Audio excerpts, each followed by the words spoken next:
musizana te olunaku lwaleero. Yeebazibwe Katonda atukuuma, yeebazibwe Katonda atulabirira, yeebazibwe Katonda atugabirira, yeebazibwe Katonda akulembera amagenda gaffe n'amadda. Essaala yaffe ebeera ku mmwe abasigala ewaka, essaala yaffe ebeera ku mmwe abava ewaka. Amawulire si malungi mu nsi yonna, naye at least mu Uganda enjawulo weeri y'amaanyi. Newankubadde ng'ensi yonna efiira mu 10 naye mu Uganda olaba nti Katonda atutaddeko ekisa. Nolwekyo tusaba Katonda akulembera ababodaboda, abataxi, abavuga ezaabwe, ababatambudde ku bigere, abavuga pikinga zaabwe, abatambulira ku magaali. So twebaza Mukama nti atukuumye, era tumwebaza nti ate agenda akomyawo obulamu newankubadde ng'omulaba akyaliwo, naye obwo bwe bayita kicks of the dying horse. Bwe tuwulira yeeyo agenda. Nolwekyo ffena tunyweze ekimu kyokka okwesiga Katonda, ffena tunyweze ekimu kyokka okusaba essaala. Alright? Mbaaniriza abali ku 17 Assault FM Kampala, mbaaniriza abali ku 98.2 Assault FM Busoga, mbaaniriza abali ku 12.6 Assault FM Mbale, mbaaniriza abali ku 97.5 Assault FM Mubende, mbaaniriza abali ku 10 nedda tetuukayo mu 10 abali ku 95.0 Mbalala, ate namwe abali ku 9.3 wali Fort Portal. Ezo zonna twogerako town we ziri, naye ng'ate ziba zibuutikira ne zimalayo ebitundu byonna. Nolwekyo buli woogiwulirira ne be mbasoogera town ye wammwe, you are welcome in this program. Era tubaaniriza abali ku Salt TV, abali okuvira ddala ku free to air okutuuka ku DSTV. Tubaaniriza tubaagala nnyo olw'obudde obwo mutufisizaayo contribution zammwe ze mukola, ne mutuweerezayo ebirowoozo ebitali bimu, ate n'okubanga muli ku ruutinga abalala. Salt Media edduka speed y'amaanyi, naye twagamba nti tuteekwa okubeera nnamba emu nga n'omuwuliriza waffe ali nnamba emu. So si kujaguza mbu tuli ba nnamba emu naye ng'ate omuwuliriza waffe mwavu, ng'omuwuliriza waffe ebirowoozo bye bitono obanga binafu. Nedda. Tubaaniriza abali ku Salt Media app emitala w'amayanja, nammwe abali ku YouTube ya Salt, nammwe abali ku Facebook ya Salt. Programu emisingi egguse tugijja mu Zabbuli 11 olunyiriri olwokusatu. Bayibuli egamba nti obanga emisingi girizikirizibwa, kiki omutuukirivu kyayinza okukola bakyalina okukola? Obanga emisingi girizikirizibwa, kiki omutuukirivu kyalina okukola? Ey'Oluzungu yeegamba Psalms 11 verse 3 that if the foundations are destroyed, what can the righteous do? So twagamba tetujja kutula butuuze, era no program ebeere cutting across ku platform za Salt Media zonna nebanga erina kyereeta mu bulamu obwo. Abakulu n'abato, program eri fit for everyone. Bwevaako kuba kuddako mawulire ku Salt Television, ate kuba kuddako program lindirira ku Salt FM. Naye nsaba Katonda buli nyumba esobola okubanga byonna ebirina, ng'olina radio, ng'olina TV, ng'olina TV, ng'olina radio. Ekyo Mukama ajja kitukolera. Naye byonna bye muba mulina tubatuusaako obuweereza. Twafundikira olunaku lwa jjo nga twogera ku influencer. Omuntu ono influencinga obulamu. Era twafunye messages nyingi, naye unfortunately messages emwaweereza za luzungu. Twabagambye twagala ekigambo influencer, a person who influences somebody's life to affect it in a negative way or in a way that is not desired to the owner. Yani mu Luganda abaweerezaako baga nti abeera Kajubi, baweerezaako nti abeera Sudi. Olulimi lwe mukozesa olumu si Luganda, kati Sudi. Ssaabasajja Kabaka bw'anakyula ekyo ekya Sudi tumunyonyole nti Sudi kyeki, Kajubi wansenene. But anyway, naye mwebale mwagezezaako okubanga the fact is nti mwakitegedde nti freneme influencing obulamu olw'amakubo ge. Not every influencer that is a bad person. Not at all. There are people who have influenced our lives, and we are what we are because they influenced us. Actually, a good leader is an influencer. You cannot lead unless when you influence other people's lives. So okuinfluencinga kiba kubaako kintu kyoteeka mu bulamu bw'omuntu bwe kibanga kwe kwagala kwa Katonda eri omuntu oyo oba okoze bulungi, bwe kibanga kye kinaluŋŋamya obulamu bw'omuntu okutuuka mu bulamu obweyagaza oba okoze bulungi, buli mukulembeze omulimo gwe omukulu kuba kukyusa bulamu bwo okukuinfluencinga. Naye omuntu ono omubi influencer, Bible gwe tugamba nti naye mwekuumanga abantu, tegamba nti mwegobangako abantu. Katusooke tusome program emisingi, twogera ku dangerous persons, twogera ku dangerous characters, twogera ku bantu abatali bangu naye ng'ate tubeera nabo mu bulamu. Mu program emisingi wadde tuli ku kanyomero kano ke bayita frenemy. A person with double characters is a friend but he's an enemy. Byakuvugamu byonna ojja kumanyiriza ng'ogudde mu bunya. Oyo gwe twogerako nga twamufuna wansi wa bad person, wansi wa dangerous person, wansi wa dangerous character. Tulumuluddeko nnyo kubanga yeetaaga tumusime. Bwe tuli muvaako tujja kukwata ate embala endala eyabo bye bayita ba dangerous people, naye kati tukyali kwako akatundu aka frenemy. So Bible tegamba nti twewale abantu. Bible egamba tubeekuume, leka kuzimbeeyo ku kibira gy'ekikoma ng'odduka abantu. Ojja kwekanga ng'era bizinensi yo erina kudda wakati mu bantu. Buli kyogenda okukola ne bw'onoosibanga mu nnimiro ojja kumalirizanga ng'ovudde mu nnimiro ng'oze mu bantu, kubanga by'olima bisappulayingibwa bantu. Ne bw'oba oganize siraba bantu ojja kumaliriza ng'olaba abantu, wandibadde omanya bumanya engeri gy'okolaganamu n'abantu. Era mu programu eno ey'emisingi ffe tetuli mu kukutabula n'abantu, tetuli mu kukwawula n'abantu, tetuli mu kutamya abantu. Tugezaako okweyigiriza nga nabo bwe tukuyigiriza butya bwe tuyinza okuwangala n'abantu, wadde babi wadde balungi.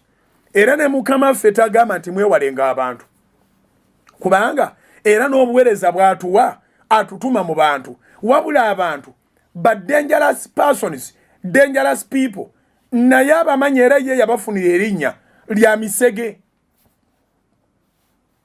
Ayogera nti atusindika mu misege egyambadde amaliba g'endiga. Ayogera nti atusindika mu misege. Matayo essula ya 10 olunyiriri olw'e16 n'olw'e17 agambye bw'ati. Matthew chapter 10 verse 16 to 17 agambye bw'ati, laba nze mbatuma ng'endiga wakati mu misege. Ekyo kye tulina okulwanyisa ennyo, oleme okuba nga wandibadde muntu olw'obuwombeefu wandibadde endiga, but you are wild as wild animals amidst the people. You are wild as wild animals.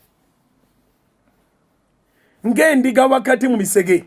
Kale mubanga n'amagezi ng'emisota, era mubanga ng'amayiba obutaba na bukuusa. Okay? Olw'e17 Matayo 10:17 tuzimakinga ezenyiriri. Temufaayo buli tunajjanga bw'oba wazimakinga dda weera ne gudu, naye tuba n'abatwegasseeko nga beetaaga ozimakinga. N'agamba bw'ati ti naye mwekuumanga abantu, kubanga bali bawaayo mu nkiiko. Tewali muntu mwannyinaze naye muganda wange awuliriza programu y'emisingi ali ku Salt TV oba Salt FM oba Salt Media app emitala w'amayanja. Tewali muntu agenda kukuwaayo nga takumanyi. Tewali muntu agenda kukuwaayo nga tuwamusembeza. Mujjukira Yuda Iskariyoti yawaayo Yesu nga kuliko n'akabonero nti bwe nnaaba mutuuseeko mmwe kwe munaategerera nti yono gwe mbawadde nja kumugwa mu kifuba, nja kumuwa haaga, nja kumunywegera mu kifuba kye. Era singa ekisiraani kyakwata Peetero oba Yokaana nga Yuda Isikalioti ayagadde kutaatira Yesu n'agamba nti n'agwa mu kifuba kya Yokaana oba n'agwa mu kifuba kya Peetero oba kya Matayo, baali babatutte. You can imagine. Abaali bamwagalira ddala tebaatuuka, be baatuma tebamumanyi, kati nga balina gendera ku freneme kyanaakola. So freneme tiyagwa mu kifuba kya Peetero wadde mu kya Yokaana wadde mu kya Matayo oba omuyigiriza omulala yenna oba Yakobo, yagwa mu kifuba kya Yesu. Omulala yenna gwe yandigudde mu kifuba yandibadde awedde. Naye kenjogedde kwechondoza kambulire ku njiri nti okuweebwayo kwa Mukama ffe Yesu kwali tekuyinza kuwanyisibwa kufuuka kwa Peetero, kwali tekuyinza kuwanyisibwa kufuuka kwa Matayo oba omulala yenna, kubanga kwali divine. Some of the people who betray us, the traitors in our lives, come in as a divine plan. Abantu abo abamu abatuwaayo mu mikono gy'ababi, mu mikono gy'abalabe baffe, bajja mu bulamu bwaffe wadde twagala nnyo okwekuuma ba frenemies, naye waliwo abajja nga bali mu nteekateeka za Katonda nti balina okujja, kubanga Yesu yalina okufuna omuntu omugwagwa n'amuwaayo agenda asasula omutango gw'ekibi ekitali kike. So omulala yenna omusaayi gwe gwali tegukola, omulala yenna emigga egimukubwa gyali tegikola, omulala yenna tiyali predestined okusevinga obulamu bw'abantu. Nolwekyo Yesu yali alina okuweebwayo. Kati ebiseera bisinga bw'obanga ogudde mu kitimba ky'abafrenemy wadde wagezaako okwekuuma, naye n'olabanga ne be wali weesize era mwalimu ateeka okuwaayo, tokinakuwalirangako nnyo, kubanga toyina bw'ogenda kufuuka ky'oteekwa kufuuka okuggyako nga waliwo Yuda Isikalioti akuwaddeyo. Wangi toyina bw'ogenda kufuuka ky'oteekwa kufuuka wabula nga waliwo Yuda Isikalioti akuwaddeyo. So mu kuwaayo Yesu muvaamu obulokozi bwaffe, mu kuwaayo Yesu muvaayo obwakabaka bwe obujjudde. He became King of Kings. He became King of Glory because he was betrayed, because he was given in the hands of sinners, because he accepted. Teyaduka, yakkiriza. Waliwo oluusi bye tugwamu nga tulina okukkiriza, era tomalanga biseera byo ng'ogezaako okwejjusa ng'ogamba singa saakola bwe nti, singa saamusembeza, singa leka ebyo bisinga birumisa nnyo ennaku okusinga n'ennaku ebeera eri mu maaso go. Kkiriza bukkiriza nti ekyo kati ekibaddewo lwe olugendo okutuusa waggulu. Kkiriza bukkiriza nti kati ekyo ekikubaddeko kye kigenda okukwawula kw'oyo akuwaddeyo, kye kigenda okukwawula kw'abo bonna bobadde wenkanankana nabo.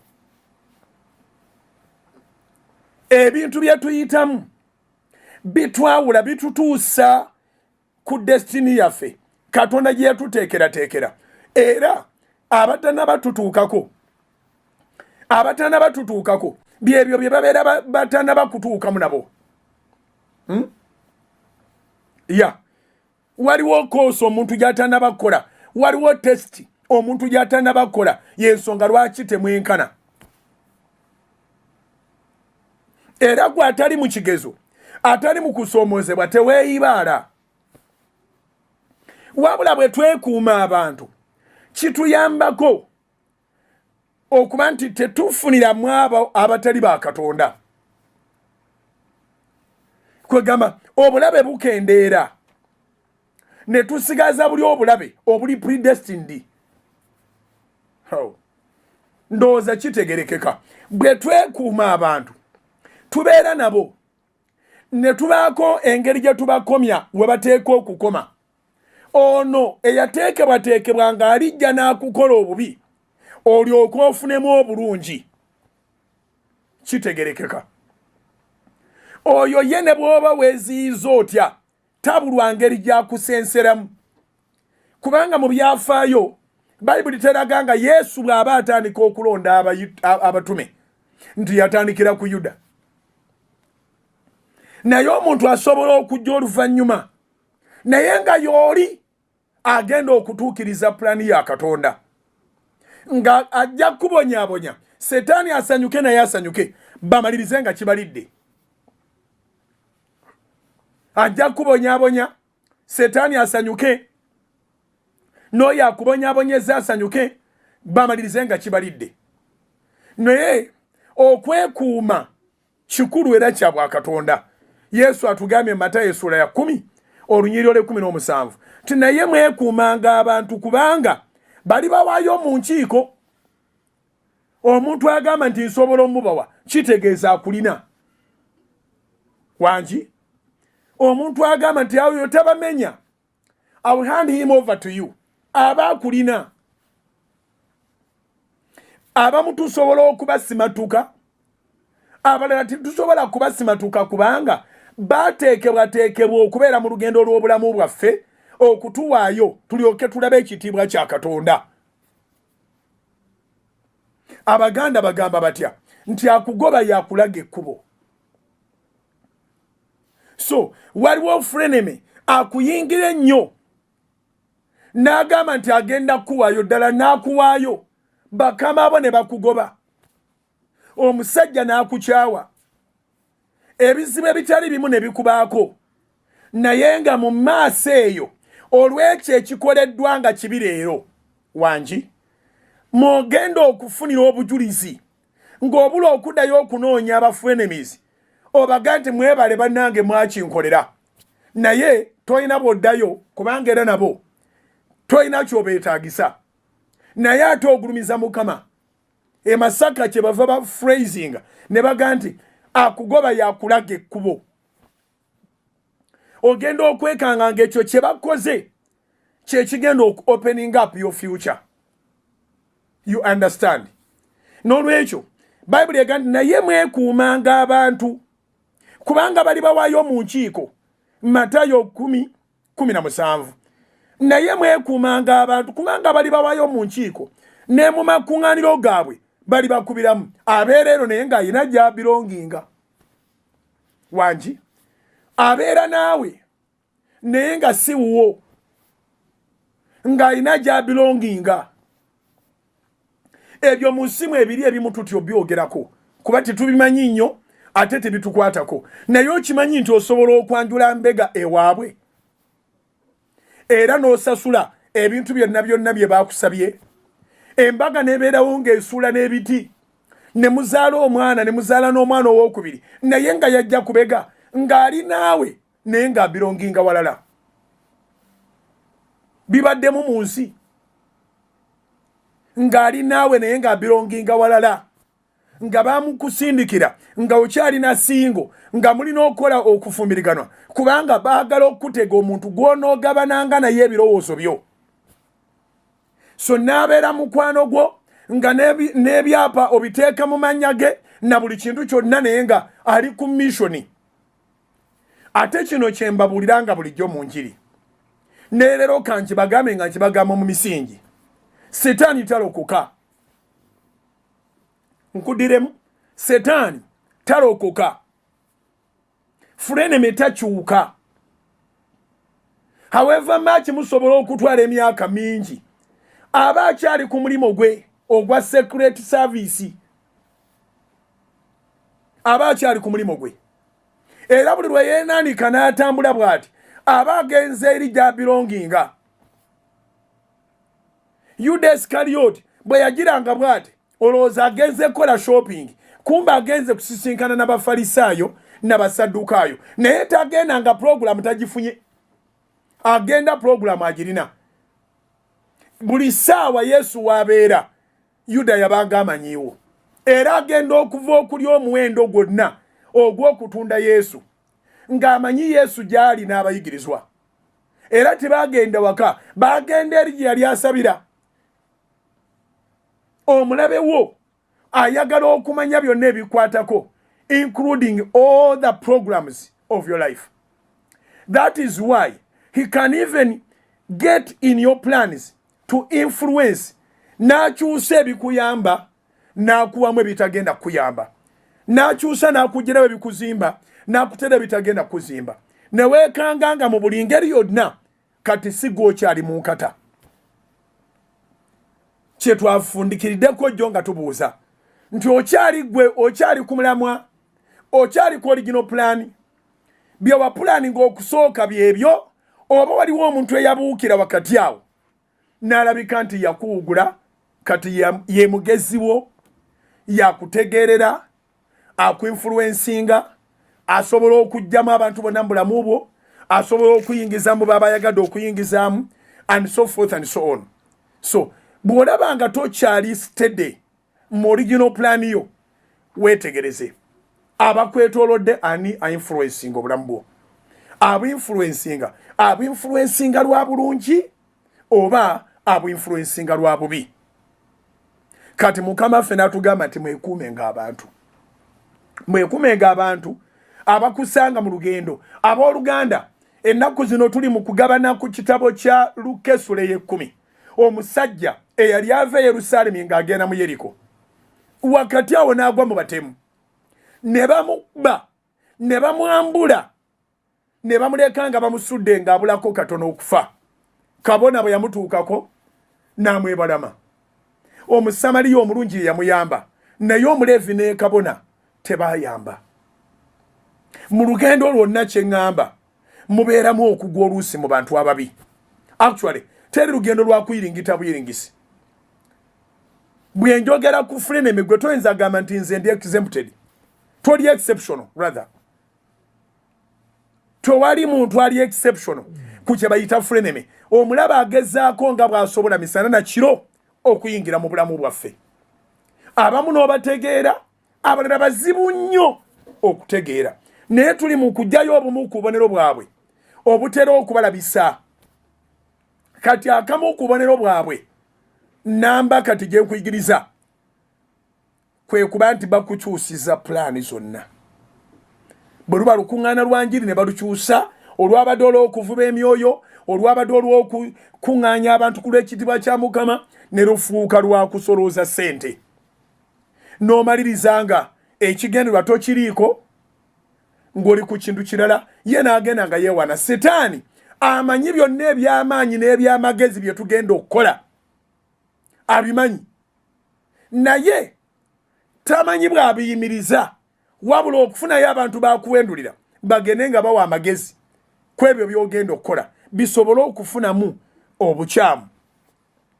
Kye nabagamba era nkibaddiramu ŋŋende mu kitundu ekiddako, nabagamba nti abagagga banyiiza kubanga baba bayise mu bintu bingi. Omugagga agula amabaati nga gazimbira ekyalo kiramba nga sigakusereka nnyumba. Gakwetolooza eka 6 zagenda okuzimbamu. Agogo ne gabeerawo ne bakakasa nti buli bbaati lisibye bulungi ku linnaalyo, ne balyoka batandika okusima omusingi mu ndeeyo. Simply because they have experience of frenemies. Frenemy ayingira mu nnyumba n'asooka agikungiriza ng'osima omusingi. Bw'amala ogikungiriza n'akulaga nti nnene nnyo tesoboka, n'atandika okuwagikamu. N'atandika okuwagikamu obusenge bwe n'enkuubo z'ayagala. N'akwonoonera original plan. Abooluganda mwandibadde muli very successful. Wava mu kyalo ng'olina plan. Wagenda ku stage ya boda ng'olina plan. Waggulawo essomero ng'olina plan. Watandika adweya ng'olina plan. Buli kye watandika obeera ne plan. Tewali atandika kintu nga tabaze. Yesu yagamba nti osobola okutandika ekintu nga tobaze. Kubanga bwe kikulema gogo bagenda okusekerera. Naye abooluganda ebibalo byafa olw'aba frenemies. Twasanga abantu mu lugendo ng'omusajja bwe yasanga abatemu mu lugendo, ava Yerusaalemi aserengeta Yeriko n'agwa mu batemu. Ebbanga liwabala okuzimbiramu tolina kye wakozeewo. Ebbanga lyewamala okubanga okoze ABCD tonabikola. Naye oyinayo abantu ba influencer. Waliyo abantu abaga nti oyagala kuzimba. Lekana kwaje emyaka. Ejemyaka balabawo omuntu azimba. Ejemyaka gibajja kulya bulamu. Program y'okuzimba ku myaka 2 oba 23 bimekane bagijjawo. Abantu abamu njogera nabo nga akulukusa n'amaziga. Ngagani singa nabiwulira ebyo. Kubanga yayingira ennyumba yeesooka ku myaka aga. Oba yayingira ennyumba yeesooka ku myaka 55. Ojingiramu nga tokyabyagala na byagala katinga odduka buddusi muzigo abaana abamu batikirwa da university naye nga bw'oli otandika okukola ennyumba yali priority. Ne bagamba nti kweja emyaka tebazimba. Frenemies will never give constructive ideas. Rather, they distract. Kankomewo tumale okumulamuko katono, tugendeko mbulango obutali bungi, ate tukomewo tugatteko. Naye sigala nga weebuuza. Okyali ku original plan oba frenemy yabikyusa. Soul Television, Femunyo.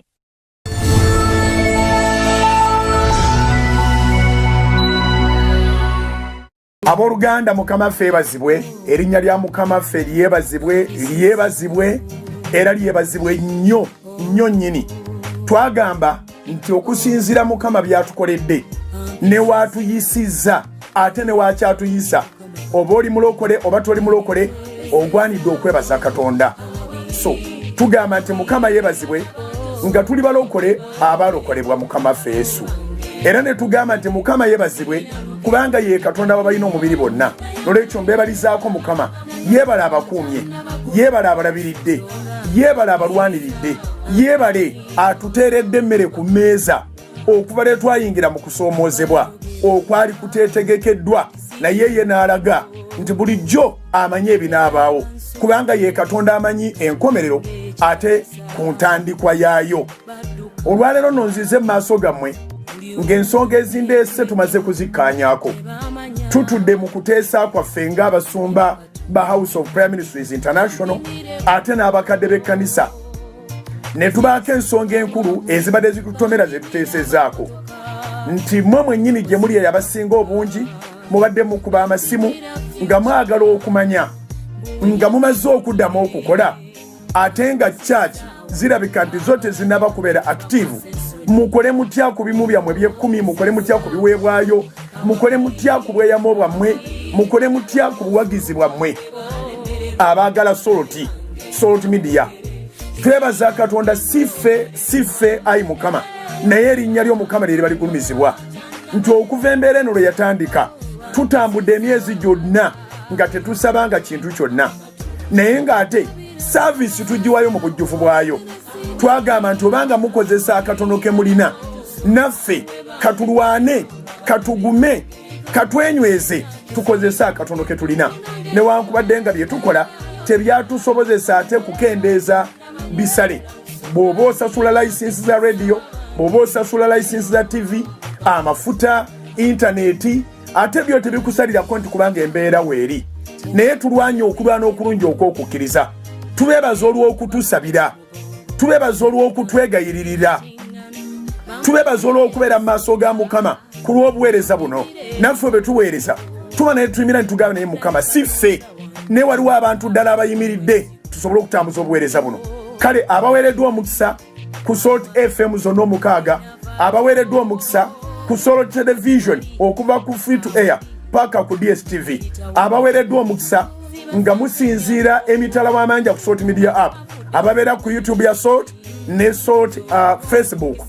Twebaliza wamu Mukama olw'okubanga muweereddwa omukisa. Mukama emabegakaawo yampa ekigambo ky'okusabira abantu ababanja, abalina bye batunda nga byalemerawo, ababadde balina bye bakola nga tebitambula, nkikolayo obweyamu Katonda bw'abanga akikozeeko.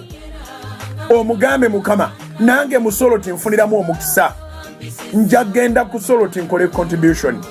Tumaliriza meeting ne tukola conclusion bwe tuzze nga tugamba nti bw'obanga ozzeemu okukola, obanga ne wali bwonna we twali nga tetusaba kantu konna, ng'oyinayo engeri gye wali oyawulamu ekimu ky'ekkumi kyo, obanga olina engeri yonna gy'obadde blessed wakati mu buweereza bwa House of Prayer Ministries International bwekutuusizaako ku salt media, ng'onoonya engeri gy'osobola okikolamu, mujjukira nga ne akawunti yennyini eya Pentagon ebirango byonna twabijjako bujja ku Salt FM, Salt TV, ku Salt Media konna twabijjako ne tugamba nedda abantu bano gye bali n'abaana baabwe ne famire zaabwe twaliyo kantu konna. Obanga oyina engeri gy'otandisa okuyingizaamu, atanaba kuyingiza tukusabira Katonda emirimu gyo gisumulwe era n'okuyingiza kubeerewo.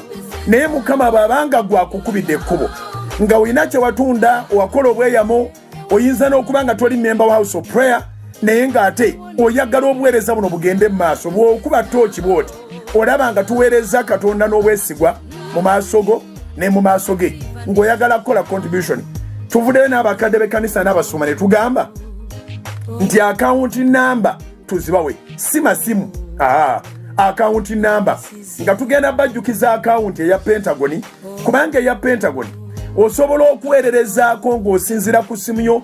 Centenary Bank erina engeri gye yakolamu sisitimu yaayo nti bw'oba oyina akawunti mu Centenary Bank osinzira ku simu yo n'owakisesinga akawunti yo, osobola okuweereza ssente ku akawunti yonna gy'oba oyagadde. Ate era balina ne points ezo ze bayita Centenary Agents ziri mu ggwanga lyonna. Mu kifo ky'okukozesa essimu nti otuweereze, kozesa Centenary Bank, ssente ozitwale we tusobola okuba n'embalirira entuufu. Okay? Akawunti yaffe abamu mugyerabidde. Mu Centenary Bank akawunti eri namba 31 0 3 6 00 6 njiddamu namba 31 0 3 6 00 6 eri mu mannya ga House of Prayer Ministries International eri mu Centenary Bank. Wonna w'osinzira ku branch ya Centenary Bank oba ku agent obanga gw'osobola okukikolera ku simu yo, teekayo ssente ezo ze weeyama ku mutima gwo, teekayo ssente ezo ezizimba obwakabaka bwa Katonda, ojja kuba okoze bulungi. Naye ate kubaagala okuwaayo ekimu ky'ekkumi, abaagala okuwaayo sapooti, abaagala okuwaayo ebiweebwayo byammwe mu kaseera kano, ng'olaba Katonda akukwatiddeko ate ng'olaba tojja kusobola kuzitereka, ndowooza nti ke kaseera tubawa akawunti gye musobola okuzitwala. Tulina akawunti 2 mu Abasa Bank. Abasa Bank mugimanyi ye yali Barclays Bank. Tulinayo eya $, tulinayo neya Uganda shillings. Waliwo Mukama bagenda okuweera ddala omukisa mu $. Akawunti zino zonna nga bwe nzibawa muziwandiike. Bwe ziba za $, oziteeke ku ya $. Bwe ziba za Uganda, oziteeke ku ya Uganda. Akawunti eya Uganda shillings mu Abasa Bank eri mu mannya ga House of Prayer Ministries International. Eri akawunti namba 6 00 2 9 7 6 8 0 M. Kanjogere ne mu Luzungu. Our account number in Abasa Bank, it is in the names of House of Prayer Ministries International for purposes of tithing, supporting, or giving any offering. You can use account number 6002976 Account number 6002976 Uganda shillings account. Again, we have a $, account in Abasa Bank. Our $, account is in the names of House of Prayer Ministries International. The account number is 6004793 I repeat, our account number in USDs is 6004793 410. Eya $, yeyo, ate eya shillings eri 600 297 680 M. Akawunti ez'essatu nga bw'oziraba ku TV obanga bozuulira ku radio ebbiri ziri mu Abasa Bank emu eri mu Centenary Bank yeria yaffe fena twagikwata mutwe 31 0 emirundi 3 mukaaga 00 mukaaga emu akawunti ya Pentagon osobola ogikozesa ku bugazi bw'eggwanga lino ng'owayo kyonna kyoyagala okuwaayo. Mbasabira omukisa Katonda wa Ibrahim ne Isaka ne Yakobo mu linnya lisinga amannya gonna erya Mukama waffe Yesu. Tusaba abantu bano bonna abagamba obuweereza bwa Salt Media butukoze bulungi, abagamba obuweereza bwa House of Prayer butukoze bulungi, abagamba tubadde tunoonya engeri gye tusobola okuwaayo tithes and offerings and the support for the ministry. Mukama tusaba oba tuweera omukisa ku bugazi bw'ensi eno. Tugusaba nga bakyakirowoozaako obulowooza, tugusaba nga basimbudde okukiteeka mu nkola, tugusaba nga bakitadde mu nkola. Omukisa ogulondoola gubalondoole mu linnya erisinga amannya gonna erya Mukama waffe Yesu. Mukama batuweera omukisa. Mwebale okututegeera, mwebale okutwagala, mwebale okusinga byonna okwagala Katonda, okusaba obutayosa, obutazikiza muliro. Sigala ku Salt Media. Mukama abampeera omukisa. Alozias bugingo gegange ku lwa bannange bonna. God bless you.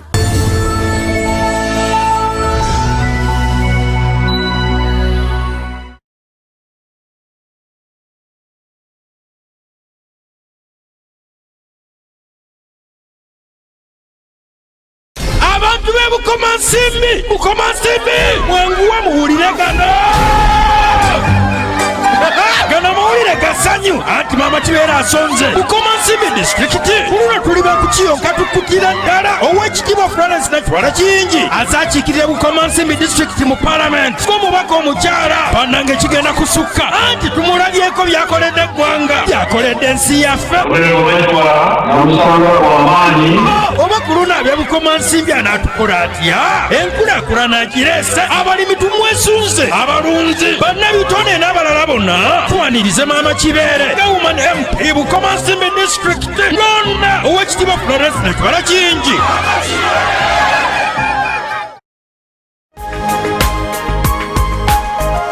Soul Television Femunyo. Isayo mulango obwo mbakulisayo mulango obwo butabadde bungi naye twatuula ne tusalawo ne tuga nti bwe kibanga emirimu giguddwawo n'abantu banakitegeera nti twayimirira nabo mu kaseera akatali ka mirimu.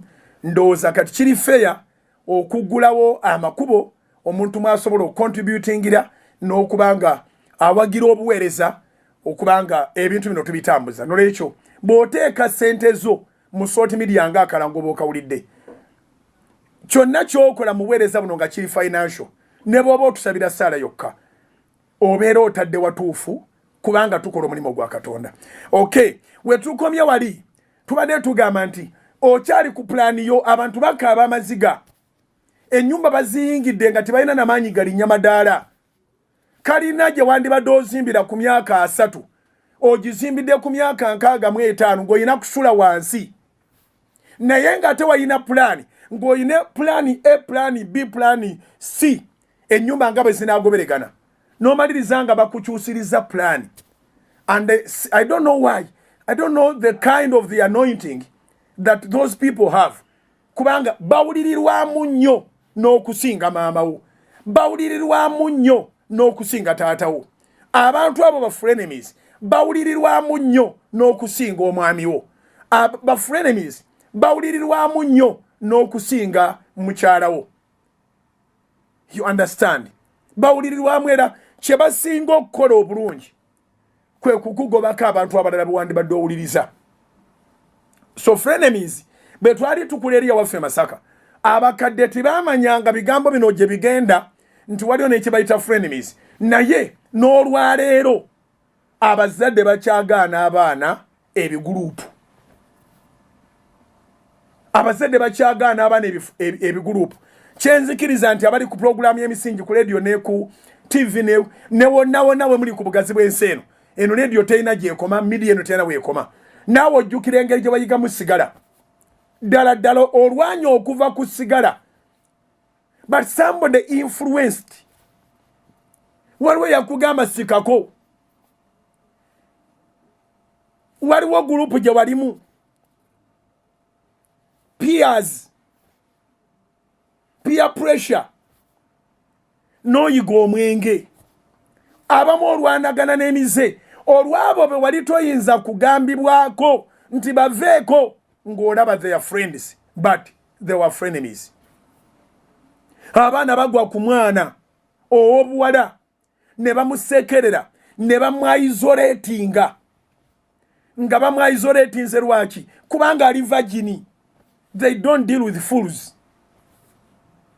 Kubanga oli virgin kati oli labeled okubeera omusiru.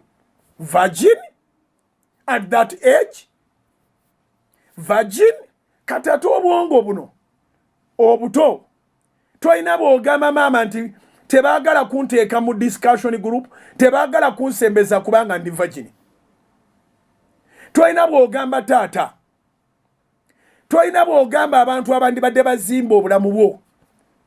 Kyenva nsaba abazadde waberewo openness, waliwo bbanga wooteeka okutuuka ng'olujja olugudde ng'omwana akuwuliranga muganda we, akuwuliranga sister we, akuwuliranga brother we, ng'asobola okusharinga naawe. Nebaza mukwano gwange omu sijja mwogera mannya, naye kankugambe nti ayina abaana ab'obuwala 3 bokka. Ayina abaana ab'obuwala aba, abaana abo mbeewuunya mikwano gye juuza embaga y'omuntu agirya to the extent nti amukwanye omuwala nga tanaba nafuna kyakumuddamu nga yamubuulidde dda maama we, nga yamubuulidde dda taata we. Abaana balina taata ne maama, nga yamubuulidde dda ne bakola background waaka bombi ne bamaliriza nga bakonkurudinze nti oyo muvubuka nedda bw'otunulamu emabega na biki tajja kusoboka. So omwana asobola okubeera virgin okutuuka lwalifumbirwa singa abadde ayina gw'asobola okwogera naye, naye ba frenemies basobolera ddala omusuuza virginity ye. Kyova be mabega eri nga twogera ku ssimu, essimu bwe mugikukusa, maama n'ogikukusa, taata n'ogikukusa, omwana ono ali mu senior 2, senior 3, senior 4, amutwe gwe gukola. Naye kyava abeera ne byakweka kubanga ewaka mulina bye mukweka. Family eteekeddwa okutambulira mu transparency, eteekeddwa okutambulira mu honestness. Family eteekeddwa okutambulira mu bwesimbu, mu faithfulness. Family eteekeddwa okubeera mu openness. So omwana mugenda okwekanga ng'akoze byatateekwa kukola asobole okufiitinga mu gurupu eyamwisolatinga. Frenemies will influence you, will push until when they mislead you. Frenemy ajja kukola kyonna ekisoboka okulabika nti akujja ku mulamwa. Mbadde nkugamba nti obumu ku bubonero bwa frenemy luli twagamba nti akusuuza emirimu agenda kunafuya mpolampola n'abanga akolera bingi asobola ofuuka mukwano gwe. Bwe muba muli mu ssomero takukkiriza kwoza yakwoleza, abaako emirimu gy'akola awo okusobola okuba nga obulamu bwe buli mu mikono gye, okusobola okumwesigisa obulamu. Ne tugamba nti frenemy afubanga bw'asobola okukukutulako abantu abalala. Kati mu katundu kano akasembayo olwali mu pulogulaamu y'emisingi njagala okwogera ku side endala ya frenemy. Frenemy ekintu ekirala kyakola naddala nga anaakusuula akukwase n'amalala kwe kukukompayalinga n'abantu abalala. Ndowooza tubadde sitonaba kukyogerako ekyo kyo. A frenemy keeps comparing you with other people. Akugerageranya n'abalala n'akulaga nti success yo eri waggulu nnyo. Si ye muntu akuzzaamu amaanyi ng'akulaga abakusinga okolerera okubatuuka. Ye muntu akugamba ebigambo nga oli waggulu, bali abasigadde ba wansi oba nnyina gwe njogera naye. Omuntu oyo akusukkulumya. Nabagambye nti ffe mu kyaki bwe batuyingirira ogenda okulaba ng'otandise n'okusolooza consultation fees. abantu bawa counseling ne boogenda okusabira okubassaako emikono nga balina okusasula okutuuka mu ofiisi yo. Ogenda okulaba nga enkuŋŋaana z'obadde otegeka nga za bwereere nga ziriko registration nga za kusasulira. Fulenema akugamba gwe togenda kuteekamu ssente. Kyogamba bajje mu conference nga ya bwereere. Waakiri buli ayingira waakiri asasuleyo omutwalo. N'olowooza nti services zo zeetaaga okusasulira. Kyokka nga bali boosolozaako omutwalo okwetaba mu conference. Ate mugenda kuyimiriranga mu maaso gabo okubaga nti baweeyo ebirabo, baweeyo ebimu by'ekkumi, baweeyo ebiweebwayo. Bino bye bawaayo Katonda yabiragira. Biri bye musolooza ne musolozaako ne risiiti ne muba ne register wali. Ebyo byammwe era bye bibatwala mu muliro. Yesu byagamba nti banja balijja mu maaso ge nga baga nti mukamange n'abeegaana. Ne bamubuuza naye kakati ssebo oyagala tusindikawa nga twagobanga emizimu mu linnya lyo. N'abaga nti ebyo si ensonga. Ensonga mwakola eby'obujeemu. Fweneme akukozesa eby'obujeemu. Ogenda okwekanga nga conference ya kuligestaringa naye nga atali gestaringa ate mujja mwagaza ebirabo ebirala. Ogenda okwekanga nga akuwanye oli wa kitale liyo ne bo pastor botasaana kwesembereza obwo bu pastor. Songa yayita ba pastor. Tiyayita mu ba pastor ate ne bu pastor. Freneme akukompeyalinga nakuwa class nagabwe tokyali bwotyo. Igwe tokyalinga bwotyo. Ba frenemies be baleetera ba pastor okusaba pisto mu government. Wanji ba frenemies be baleetera ba pastor okusaba pistols mu government. Era kasookere ba pastor bafuna pistols tebakolangako kintu kyonna na mundu eso se balina. Naye nga singa togendedde ku bya frenemy ojja kuddayo mu Bayibuli osome Bayibuli nga Yesu akugamba nti ekitala kireke kubanga abakwata ekitala balittibwa na kitala. Petero bamugambira nti ekitala kize mu kiraato kyakyo kubanga yeesiga ekitala era kyekigenda omusaanyaawo. Giweze emyaka bino si byama. No. Police ekimanyi nti pastor gundi alina pisto, pastor gundi alina pisto, bishop gundi alina pisto, gundi alina pisto. Bazirina si basirikale. Naye omanyi lwaki bazifuna? Advice bagijja frenemies. Si basabira bubi. Naye pisto eyo nga yabuze. Obanga ebula ku genero n'atuyana. Naye ate gwe civilian. Mu government tebayinayo nkuku nyinto. Meaning nti government te underestimating peace temu bwebule esobola okujjako government. Lwaki pastor weteeka mu mitawaana egisaininga pisto n'obeeranga nayo ku kabinako. Naye Fulenema akuga nti obulamu bwo weetaaga waawe ekyokulwanyisa. Ekitala kya Katonda n'okireka n'otandika okulira sente za church nga zisasuliranga registration za mundu. Naye nga bwe wali otandika wali oyita waali wabi okusinga woyita olwaleero. Wayitanga mu bibira, wasulanga mu ttale nga mututa enjiri, mwasulanga awo n'emizindalo nga n'embwa ziyita awo n'ebibe na buli kimu. Eyakukuumira awo yafa. Tosobola kiraba nti Freneme yakuteeka mu mitawaana. Watyanga ozirikidde mu motoka pisto y'abandi ne bagibuza. Kubanga teri mundu gye bawa muntu n'ebeera yiye ya bulijjo. Ebeera ya gavumenti emirembe n'emirembe. But because frenemies will always give you a fake status. Freneme bwajja mu bulamu obwo akuwanika.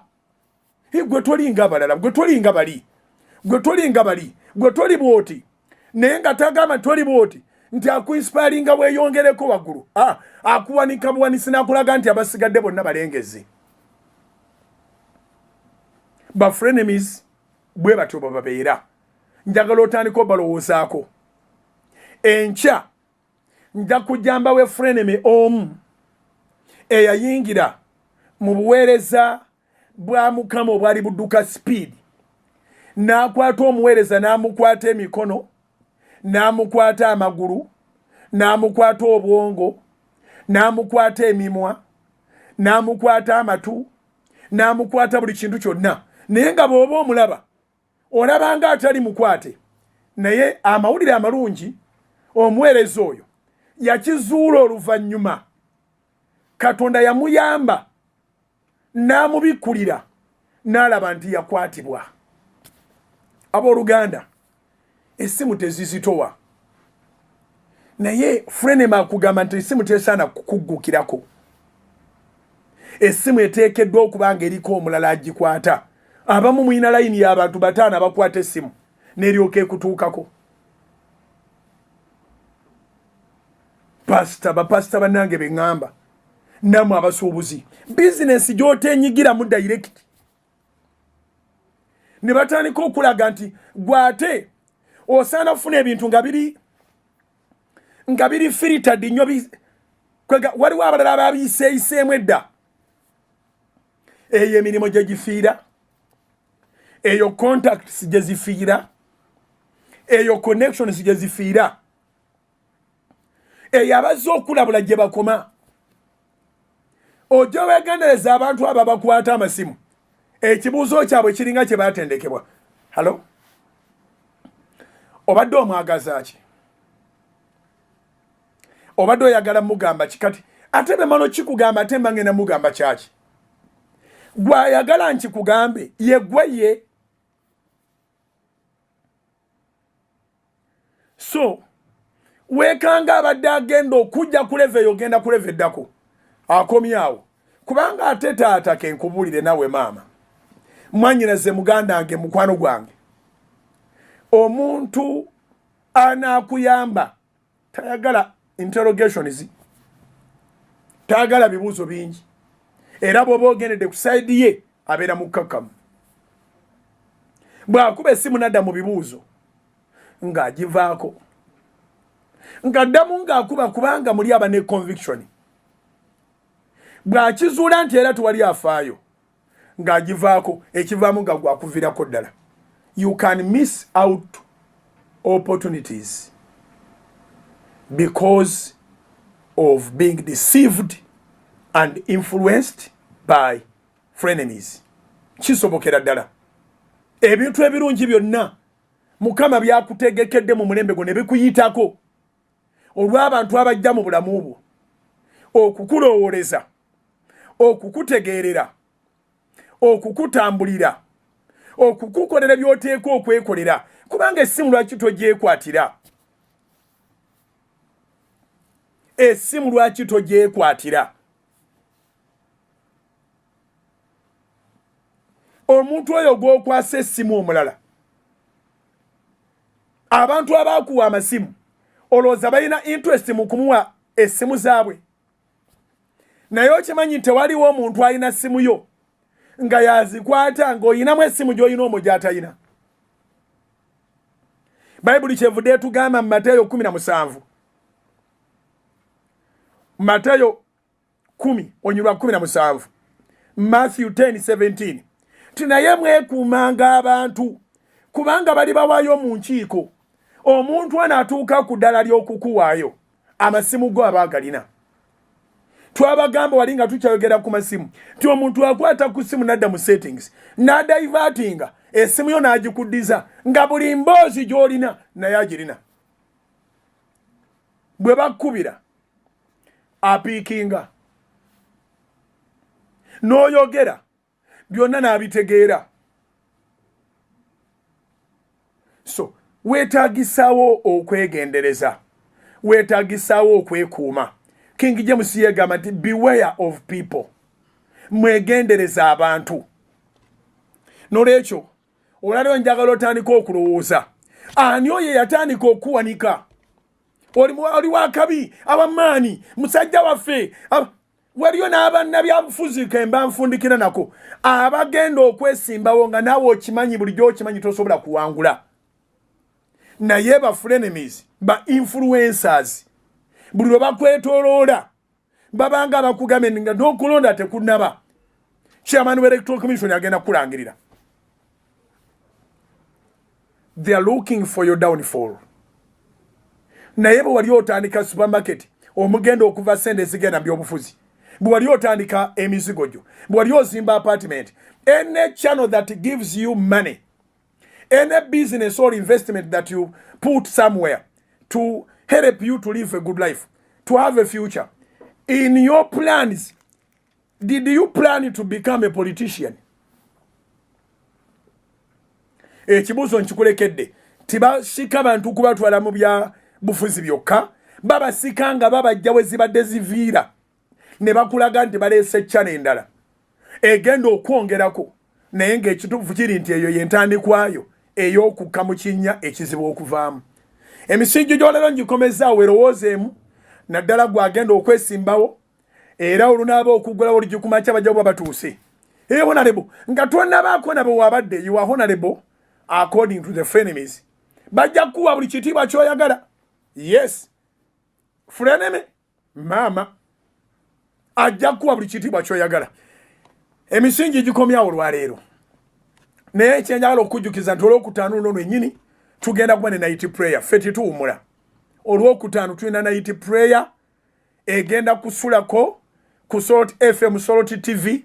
Mwebale nnyo, mwebalire ddala okutwagala. Kanvira abamawulire ga Salt TV baako gwotemyako tetusubwa night prayer olwokutaano ffenna tugibeereko wamu. Sigala nga weerowooza olina abafrenemies mbulamu obwo bye tugenda twogerako, characteristics z'abafrenemies, obukodyokodyo bwe bagenda bakozesa, obujogoli n'obuntu bwe bakola okulabika nti bayingira mu bulamu baabukutandikako, ogenda bejjako otya. Aga amagezi Katonda ajja gakuwa. Mukama abakuume, kamba kwase Salt TV babamulire ne Salt FM program zaayo. Stay blessed. Soul Television, Femunyo.